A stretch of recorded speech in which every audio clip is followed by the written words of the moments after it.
দিল। চিন্ময় সরকারকে বলি, এই বক্তব্য হাসিনার সময়ে দিলা না কেন?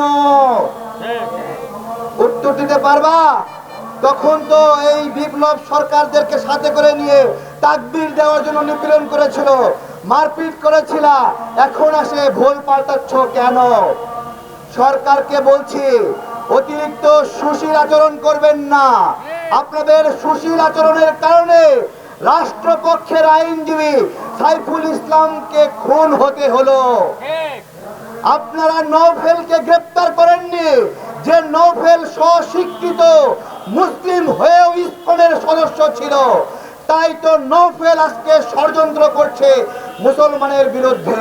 প্রিয় ভাইয়েরা, ইসকন, তারপরে সনাতনী জাগরণী মঞ্চ অথবা যে কোনো সংগঠন, হিন্দুদের সংগঠন এইটা, এই ইসকন না থাকলে তখন আরেকটা মিসকন থাকবে, মিসকন না থাকলে ডিসকন থাকবে, সেটাও না থাকলে সনাতনী জাগরণী মঞ্চ থাকবে, না হলে সনাতনী ঐক্য পরিষদ তৈরি হবে। বিষয়টা সংগঠনের নামে নাকি আমরা হিন্দুত্ববাদের আগ্রাসনের শিকার হচ্ছি, সেই কাজে প্রশ্ন করছি আপনাদেরকে। ভালো করে স্মরণ করেন, নামে সমস্যা নাকি আমরা হিন্দুত্ববাদের আগ্রাসনের শিকার করছি? এই যে 8 দফা দিয়েছে, সেখানে দেবোত্তর সম্পদের কথা উল্লেখ করা আছে, যে হিন্দুরা বিভিন্ন পুরনো স্থাপনা, বিল্ডিং এগুলোর নিয়ন্ত্রণ চায়। কেন? এগুলো দেবোত্তর সম্পত্তি।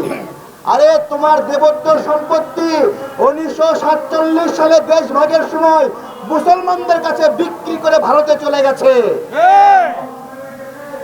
এই বাংলাদেশ যে সৃষ্টি হয়েছিল, সেইটা একটা হিন্দু রাষ্ট্র হিসেবে সৃষ্টি হয়নি। এই যে 1,47,570 বর্গ কিলোমিটার, এইটা সৃষ্টি হয়েছিল 1947 সালে। আমাদের একটা পরিচয় আছে, সেই পরিচয় হলো আমরা মুসলমান, এবং এই মুসলিম পরিচয় থেকে আমরা এই ভূখণ্ড পেয়েছি।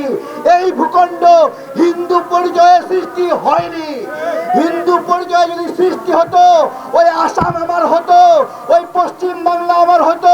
যেহেতু এই বাংলা অধিগোষ্ঠীগুলো আমাদের হয়নি, তাই হিন্দু পরিচয়ের সৃষ্টি হয়নি। আমাদেরকে শুধুমাত্র বাঙালি বানানোর কেউ চেষ্টা করবেন না।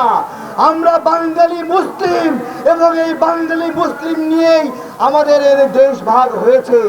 যারা হিন্দু ছিল 1971 সালে, অধিকাংশ এই দেশকে নিজের দেশ মনে করেনি, মনে করেছে তাদের দেশ ভারত, ভারতে চলে যায়। এবং এই যুদ্ধের সময়ে তাদের ভূমিকা ছিল খুবই নগণ্য, খুবই নগণ্য। তাহলে আজকে দেশ ভাগের পরে, এত বছর পরে এসেও আমরা সেই হিন্দুত্ববাদের নিপীড়নের শিকার হচ্ছি। ভাইয়েরা, সবচেয়ে গুরুত্বপূর্ণ বিষয়, হিন্দু ভাইয়েরা বৈষম্যর কথা বলে। 8 দফা কি তারা 8 দফা জানে না? খালি বলে বৈষম্য করা হচ্ছে। আমরা সমতা চাই।